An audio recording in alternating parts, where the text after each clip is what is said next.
7, so we're within 4.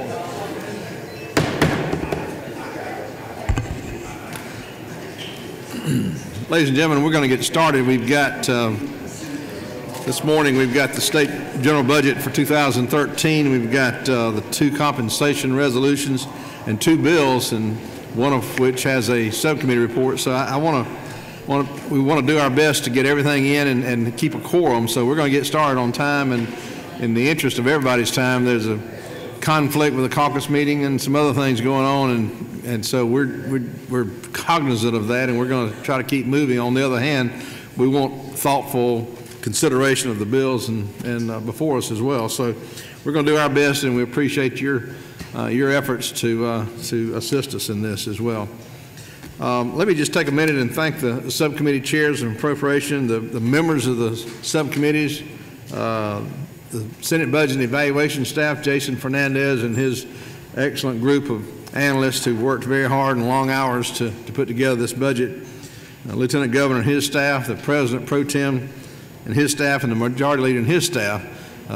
When we do a budget, it's a team effort, and this result is the result of a team's work over the last couple of weeks or so. So I just want to publicly thank everyone who's had a hand in trying to put this thing together.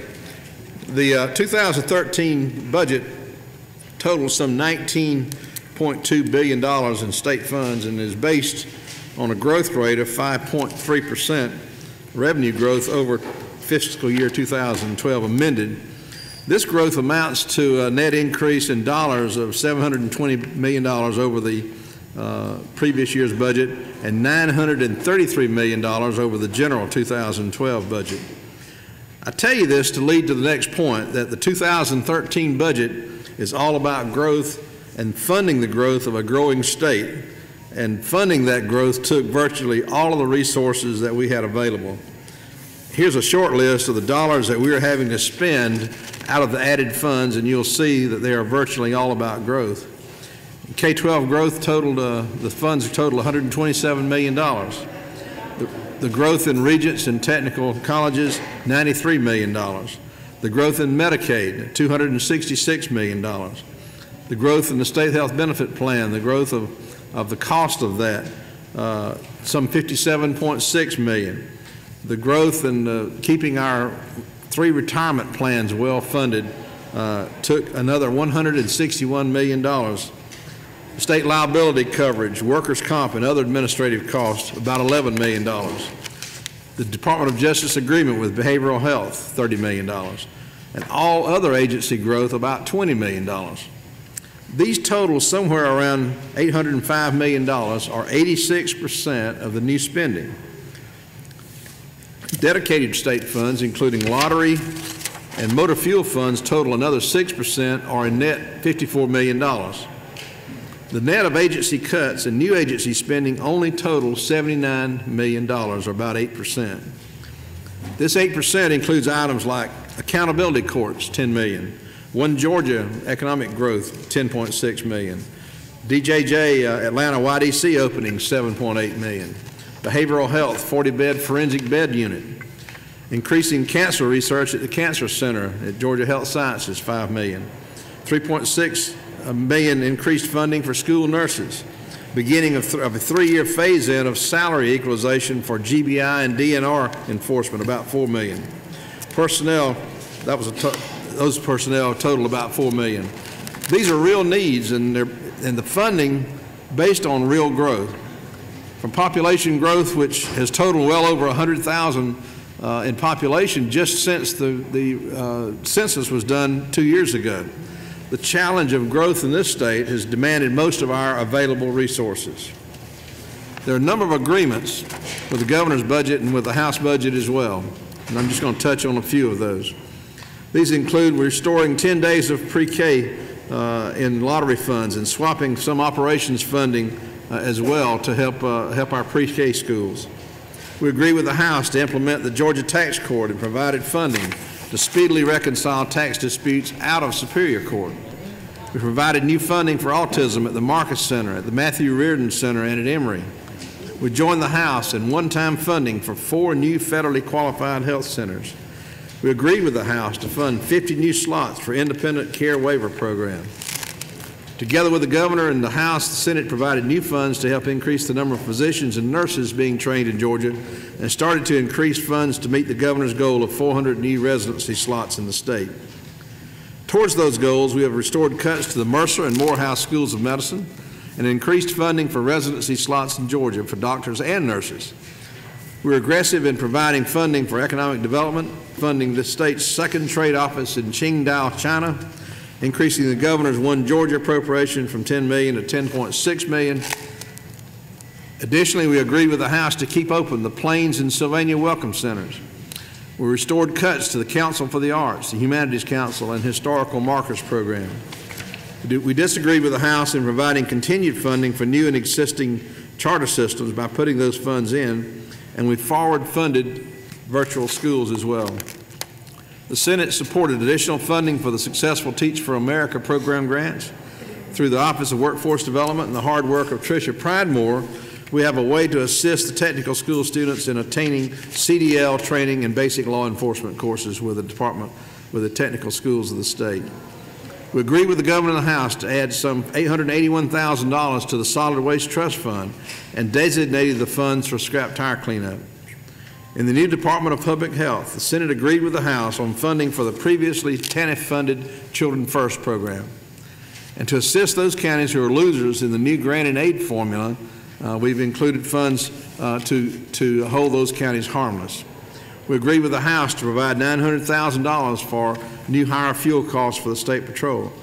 And the Senate agreed with the House to retain funds from the budget for the North Central Police Academy in Cobb County. In bonds, highlights include agreement with the governor and the House to fund $46 million in harbor improvements in Savannah. The Senate joined with the House in funding the Valdosta State Classroom Building, a classroom building at Dalton State, the Ennis Building at Georgia College in Milledgeville, and a new building at GMC. We've tried to work with all the members of the Senate, and I stand ready to discuss any project that you have an interest in, and we have tried, and I believe we have stayed within the governor's bond ceiling as well. So, ladies and gentlemen, you've got two things in front of me. You've got a budget and you've got a differences report. And I have with me the subcommittee chairs are here as well, and the budget office is here. And if you see something in there you'd like us to cover or touch on, we'd be happy to do that, and we'll just entertain questions at this time.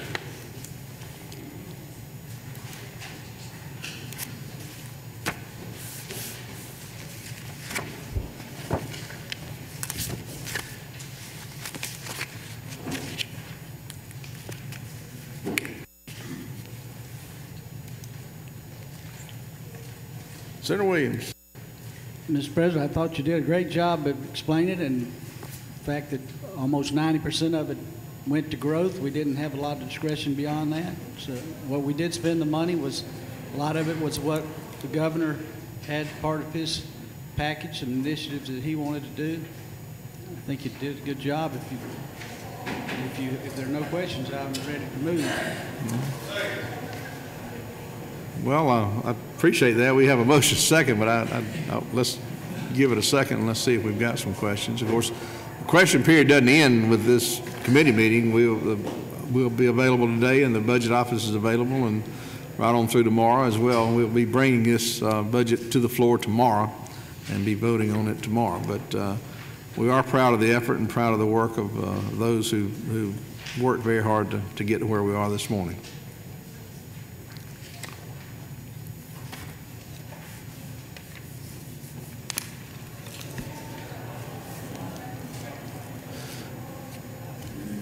Any questions?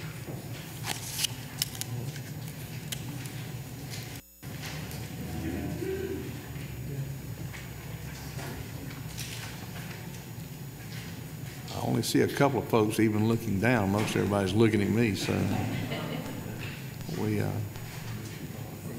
just don't want anyone to walk away and say, well, I didn't get a chance to ask my questions. So let's give it a minute or two.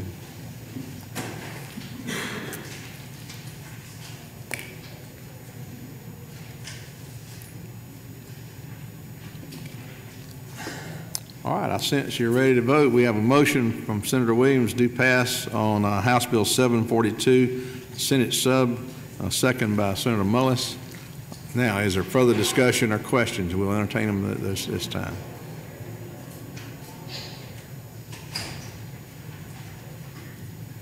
Okay.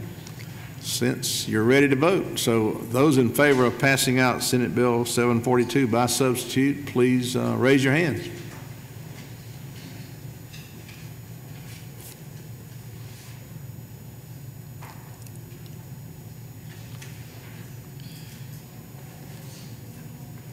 Okay, thank you. And opposed? I do not see a nay vote. Ladies and gentlemen, thank you so much for your attention and for your vote. We'll now call the two compensation resolutions. We'll call up House Resolution 1160 and House Resolution 1161. We have a subcommittee report, and I'm going to recognize Senator Hooks to present the subcommittee report, and we have both authors of the bills here as well to answer questions. So Senator Hooks, if you want to come on up, and you should have copies of the resolution and the subcommittee report in your folders.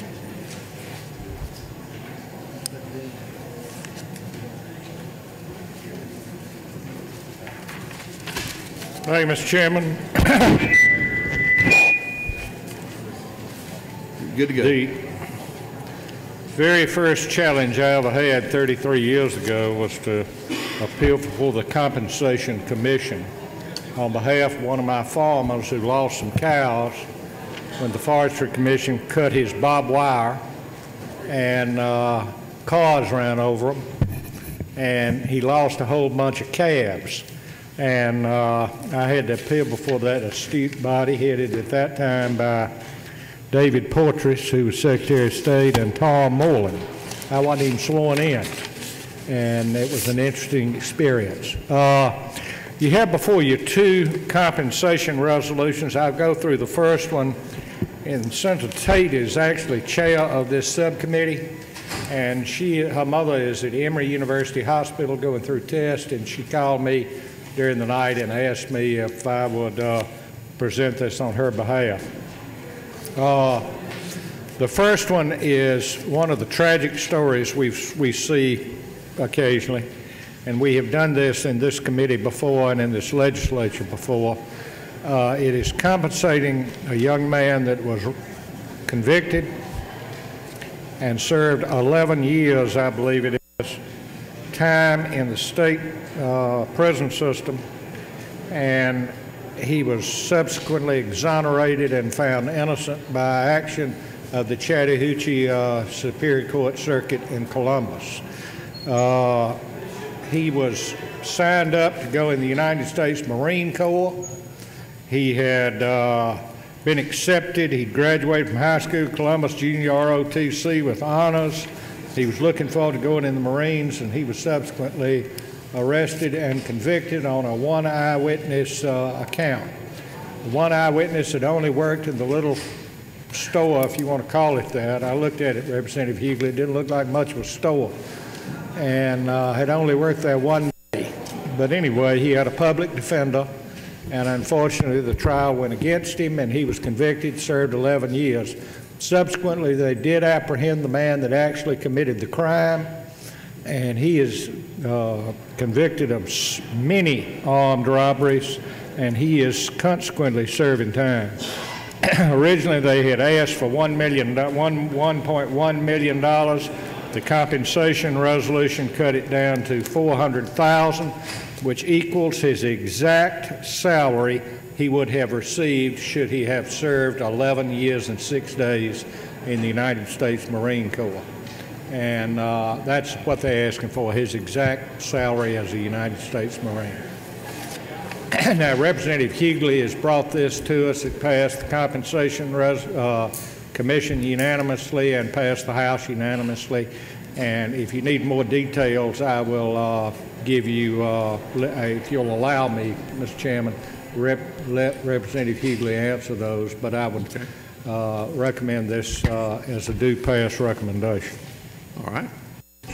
Thank you very much. I appreciate the work of the subcommittee. I too remember the first time I served on the subcommittee on compensation. It was a interesting experience as well. Senator Heath, I believe, has a question. You're on, Senator Heath. Senator, I understand you said if we had further questions that maybe Representative Hughley could answer those, and I'd be She's glad coming to down, and if address it's those to her. with permission of the chair, I'll let Representative Hughley answer those. Sure. Yes, sir. Thank you, Representative. As I read this, it seems like that there are a number of failures here that has resulted in this this man serving time, perhaps seemingly inappropriately. Mm-hmm. But I don't see where the state is at fault here. I heard Senator Hooks talk about the public defender.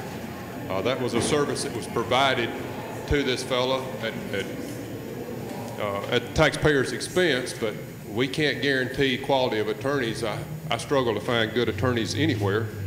The court system did their work, and we are responsible for drafting the laws that the court system operates under.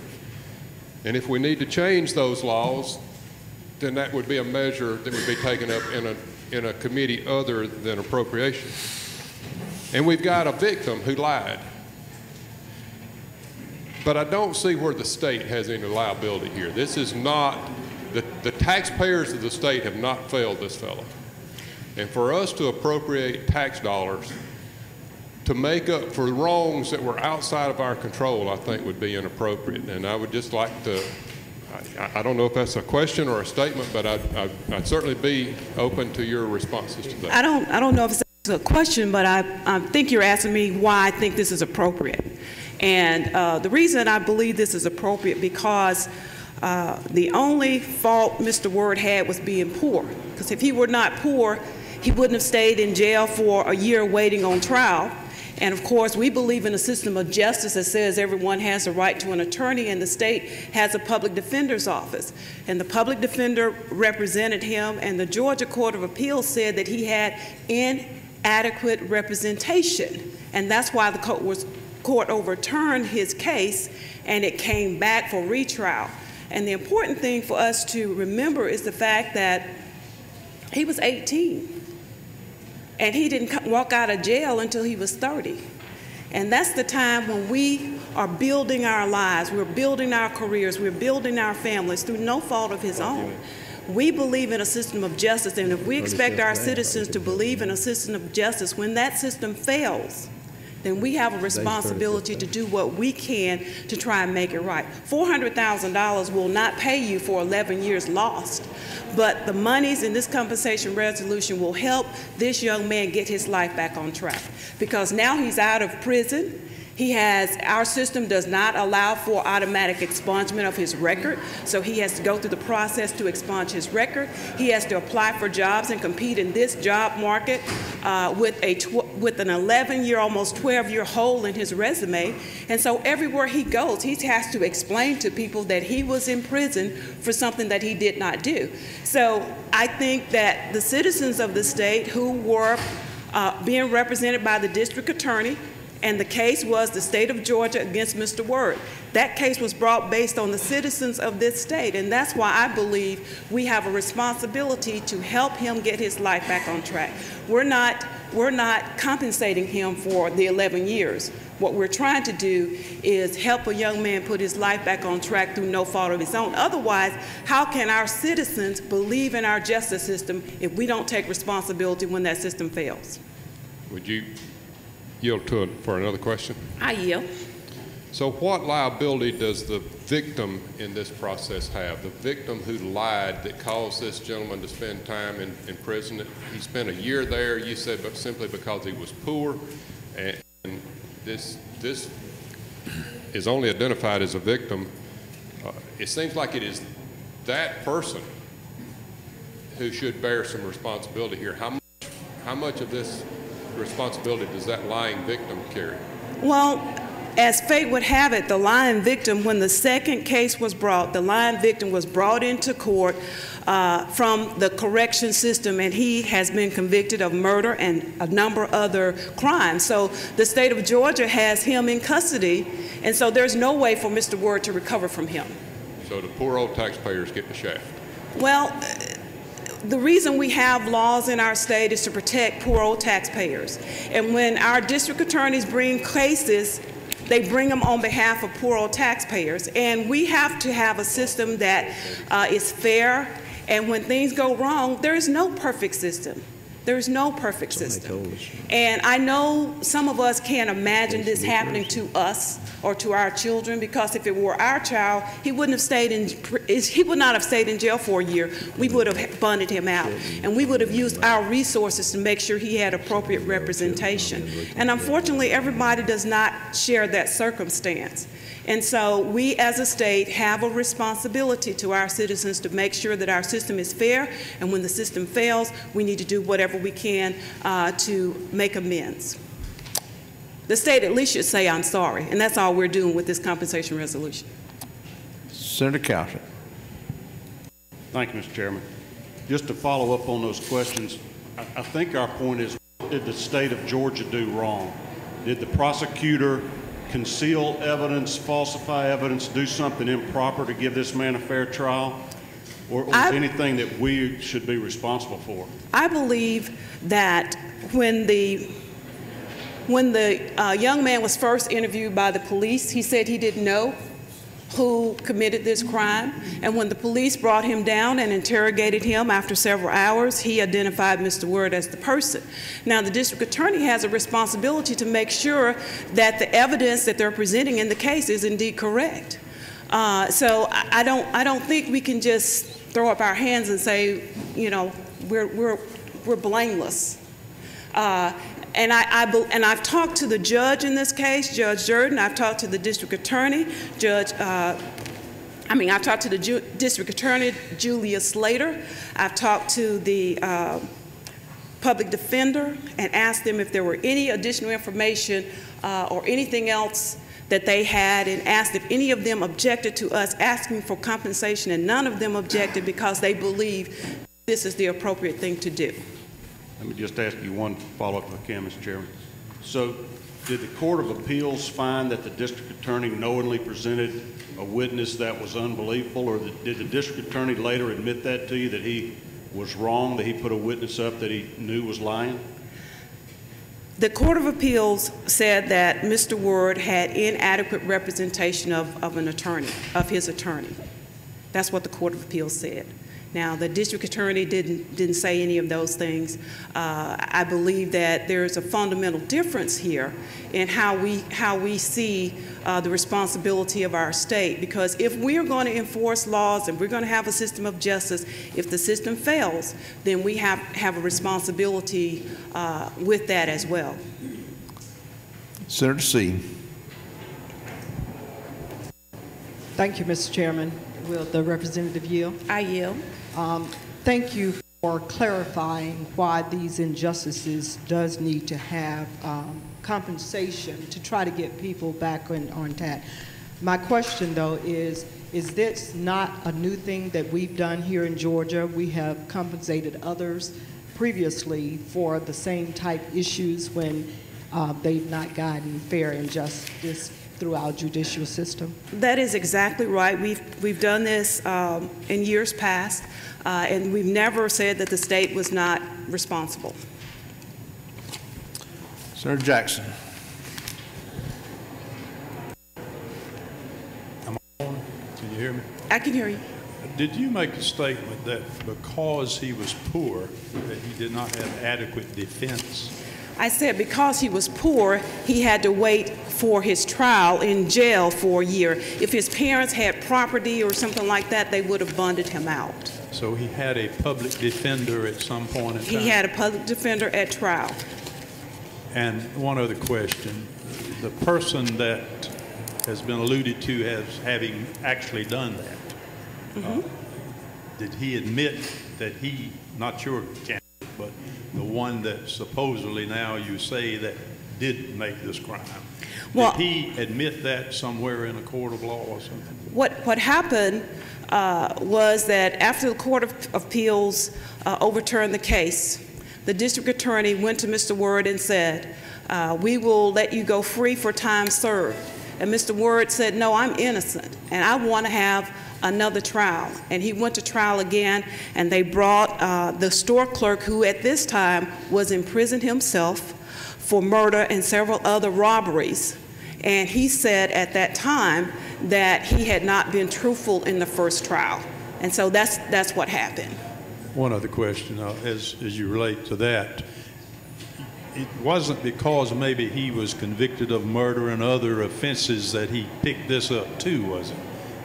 It seemed to sound like to me that this candidate had done so much wrong, he was an ideal candidate for making this provocation at some point in time. So, I think I didn't. He hadn't been railroaded too, has he? I mean, no, I've never said in anywhere, and I think Senator Hooks may have alluded to that, but the courts have not ever determined who committed this crime. But this young man who made the allegation, this was his first day on the job. There were no witnesses, there were no cameras in the store. It's a little mom and pop store, and the police came and got him and took him down, and he had to identify somebody as having done it. Now, another member asked what we can do in our state. We can adjust our eyewitness identification laws because that's problematic. When we base a case solely on eyewitness identification and no other evidence, it is problematic in our state, and that's something that if the senators want to do something about, we certainly need to address that. And we also need to address expungements. When we say somebody has been exonerated, they're not guilty, we need to automatically expunge their records so they can go out and rebuild their lives. And right now, we have not done that. one other question, I'll be through. Is it beyond a shadow of a doubt that the person that was brought in, that committed the murders, et cetera, that he was guilty of what this other young man was accused of early on? I've never said that. I'm saying that well, I'm asking. I didn't say you said. Oh, I can't say that, but I will say to you, Senator Jackson, that I took it on myself to go and ask the judge, what do you think? Should we bring this compensation resolution? Because this young man had to appeal to the Court of Appeals on his own behalf. He stayed in prison, but he was persistent, and he kept writing the judge and kept communicating with the judge, and the judge told him what he needed to do to get his case reviewed. And so because of his persistence, we're here today. Not because the public defender went back and did something. He had to pursue his own defense. He had to continue to write. It's just like the woman in the Bible who appealed to the king and kept worrying the king so much that the king heard her case. This was this man's circumstance. He kept worrying the judge so much until the judge heard his case and told him what needed to be done. And the Court of Appeals agreed and had reviewed his case and overturned it because of a lack of representation. And so that's what we have in this particular circumstance. Okay, I think we're going to draw this to a close. Senator Hooks, what's the recommendation of your subcommittee? Senator Tate's subcommittee, but the recommendation is do pass. $400,000. Okay. I put that. Okay, ladies and gentlemen, Senate before you is the subcommittee report and the House Bill 1160 compensation resolution. What's the pleasure of the committee? Well, Senator Mullis for the do pass motion. Second, have a second, Senator C. Other discussion? All in favor of this motion, please raise your hands.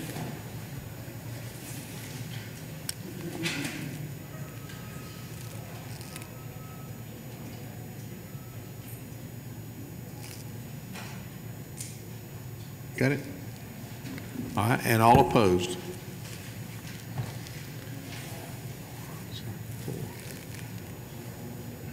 Got it? Okay. 4, okay. Oh, just keep the nays up, please. I count 4, but 5. Yeah.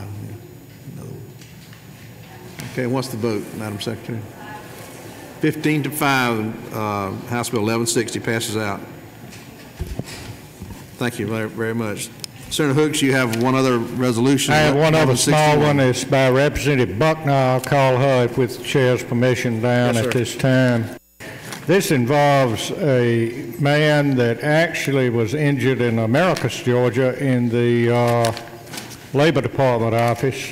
All he's asking for is his medical bills be paid. Mr. Coley lives in Ellaville, Georgia, in Sly County, and the regional office is in Americus. I know the office very, very well. I was involved with building it. He went in to sign his son up for the Job Corps. He wasn't in there for himself. He was in there for his son, get his son signed up for the Job Corps. At that time, thank goodness they've removed them now, they had chairs on wheels in the waiting room, believe it or not. It's a concrete floor. He fell out of the chair and busted his head, back, and neck. They called the ambulance from Sumter Regional Hospital. He was admitted to the hospital, and he sustained damages, medical damages, up to $7,500. I called the administrator of the hospital myself, and his hospital bills, of course, and medical bills are still outstanding. He doesn't have any way to pay the bills. This will simply pay his medical bills. And you have anything to add, Representative Buckner? So the recommendation of the subcommittee is? Recommendations move forward. Recommendation of the Compensation Commissions move forward. All he's asking for is his medical bills. Questions, Senator Williams? The previous bill, I understand. I'm just wondering, are we going to get into every slip and fall case in Georgia that's in a state building coming before this committee?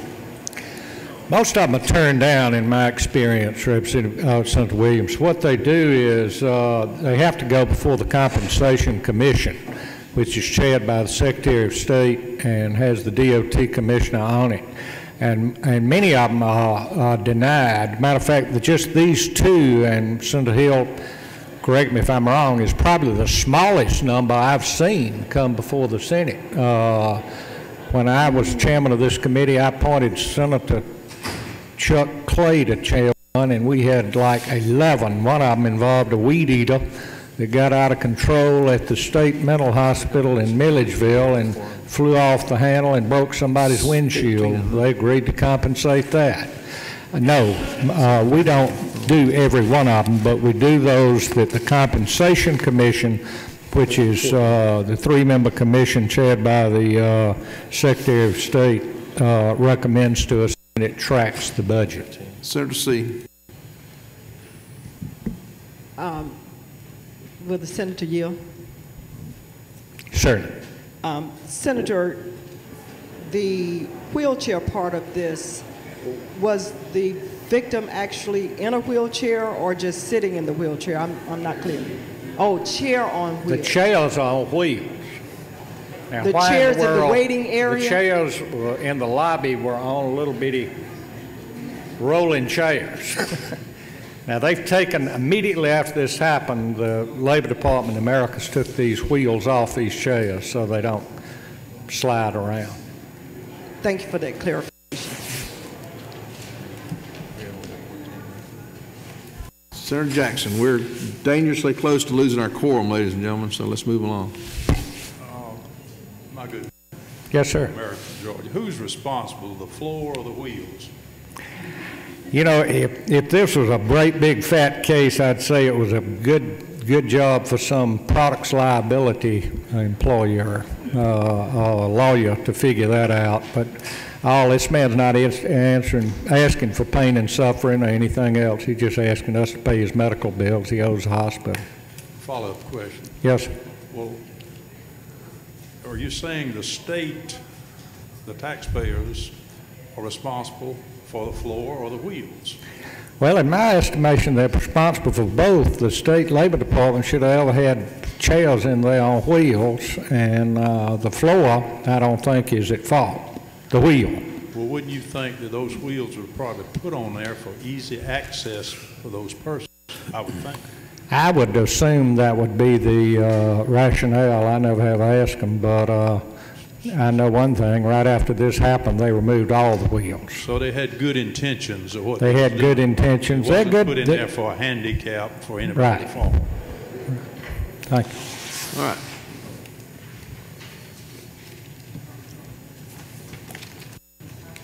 Senator C, do you have another question, or? Mr. Chairman. Okay, let's And I quickly will. bring us to a vote here. I just thought I understood the senator to say just wages, but the bill looks like it does include emotional distress. They've got that in there. Representative Buckner's got all the medical bills.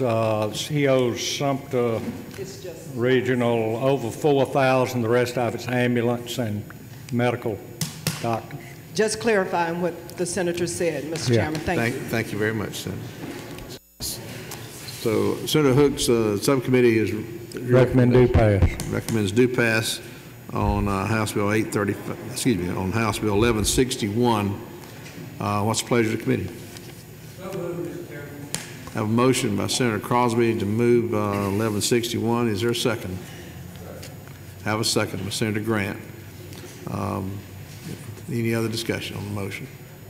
Okay, sensing you're ready to vote, all those in favor of passing out House Bill 1161, please raise your hands.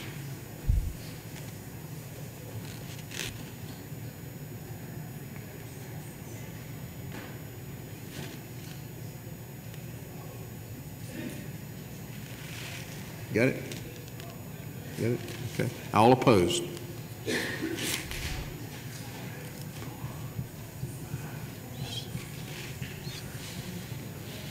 Seven. All right. Okay, you got it? All right.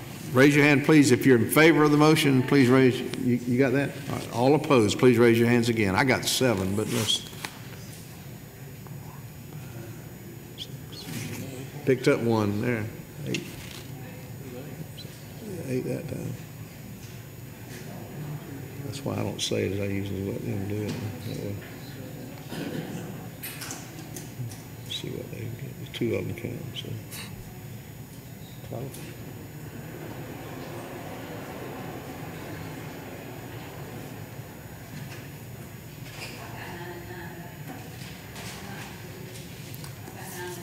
All right.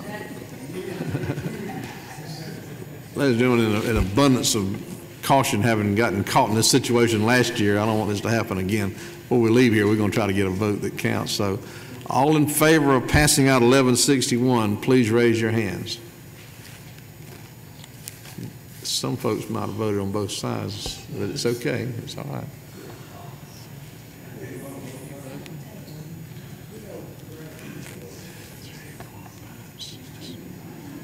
Lose now. Oh, that's fine. Which one?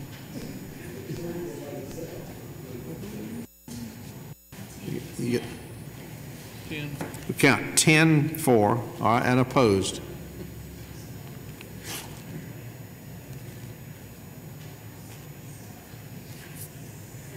Ten and 7 opposed. The bill passes out. 1161 do pass. I believe we exactly have a quorum right now with Senator Rogers leaving, so please, ladies and gentlemen, we got 2 bills, and we'll try to expedite them as quick as possible. They're both good bills, so I hope you'll stay for us. We'll try not to delay it. We're going to call up House Bill 535. There is a subcommittee report on 535. Is Senator Underman here? Oh, okay. Are you prepared to give your subcommittee report as well? Representative Oliver, you want to present your bill or however y'all want to handle it? That's fine. Okay. Thank you, Mr. Chairman. I bring to you House Bill 535, which is the work of the House Appropriations Committee over several years in relation to modernizing funding for Georgia's state veterans nursing homes. As you, I'm sure, are aware that we have 2 nursing homes for veterans in Georgia. They were created by statute in the 1950s, and since the 1950s have chosen not to take advantage of either Medicare or Medicaid or other veterans funding programs specifically designed to assist veterans in nursing homes. The House Appropriations Committee asked the State Veterans Office to do an analysis of what benefits they were taking advantage of, not taking advantage of, and they came forward with a proposal that a specific benefit called aid and attendance benefit, which 49 other states do take advantage of, might be appropriate for them to move forward in modernizing their funding streams.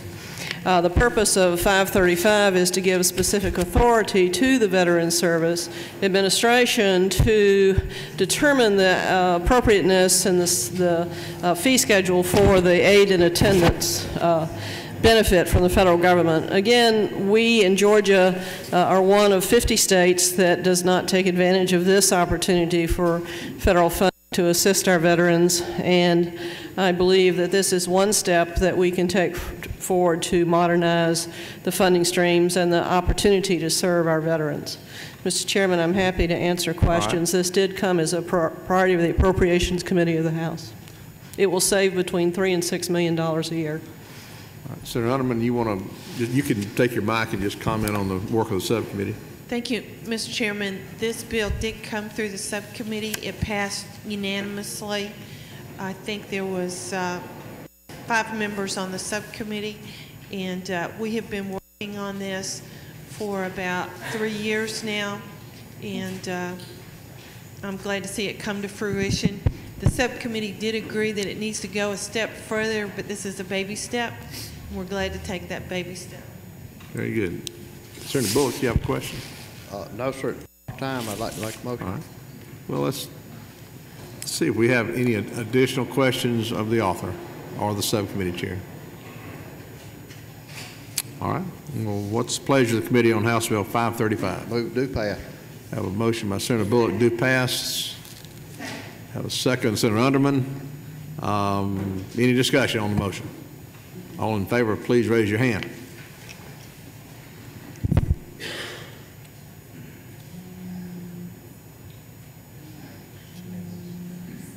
Got it? And all opposed? I do not see a nay vote. 535 passes out. Thank you, Mr. Congratulations. Last bill.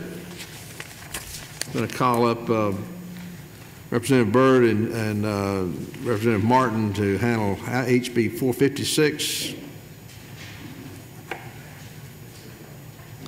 You may remember a similar bill that Senator Judson Hill sponsored in the Senate last year. Please, pardon me. If it pleases the chair, I think Senator Hill had to step away to the governor's office. He asked me to go ahead if it would please the chair and the committee. We bring to you today House Bill 456. I always get those numbers backwards. House Bill 456 as a companion bill. I believe it was Senate Bill 223 by Senator Hill that is exactly the conference committee report that the senator and members of the Senate Conference Committee agreed on, with the one change, Mr. Chairman, that I mentioned. Lines 30 through 32, we invited an appointee in the House and an appointee in the Senate to be a member of the minority party. Since the Sunset Committee's recommendations would come back to the legislative branch to be approved, we thought it would be important to include the minority party in that. And I would answer any questions on the bill, but again, this is the language from the conference committee report that was Senate Bill He is speaking, ladies and gentlemen, from the committee. I apologize for not pointing this out. He is speaking from the committee sub LC 21-1802S. Senator Hill, you want to comment on the committee sub, which I think mirrors the bill that you may have authored, and that you may ask Senator Hill to look at it since he was the primary Senate author. Thank you, Chairman. This bill is no stranger to this legislative body. It's been around here for a while. We perfected the bill through the Senate, and the House did the same thing, and actually we passed it out, and it just got stopped up last year on day 40 on sine die with a conference committee report. We reignited that effort, I guess, the first week of the session. We got the conferees to sign off on that report on Senate Bill 223, and now we've got the identical language except for one sentence there that was referenced by Representative Martin related to the requirement to put 2 minority members on this committee, as opposed to take away the guess factor out of it, make sure that they will be included in here so we don't have to be concerned about who might be appointed. Otherwise, the language of this House bill is identical to Senate Bill 223, and I would strongly recommend that y'all favorably consider this legislation, and we hope to pass either one of the bills. I don't have a preference here which bill passes. I think it's great legislation. I'd like to see it be passed into law. Thank you very much. I'll be happy to answer any questions with the representatives. All right. Questions of Senator Hill or Representative Martin?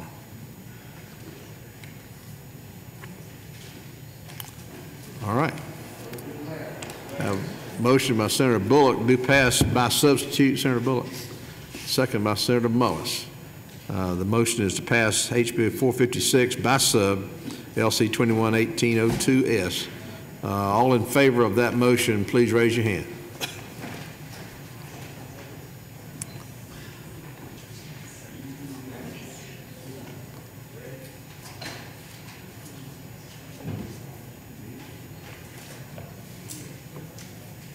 And all opposed. What? Yeah, I told you. Ladies and gentlemen, the motion carries. 456 is passed out by sub. Thank you so much for your attendance and for your participation. Appreciate you and look forward to your support on the floor. Apparently, it will be Thursday before we'll have the budget on the floor. Thank you.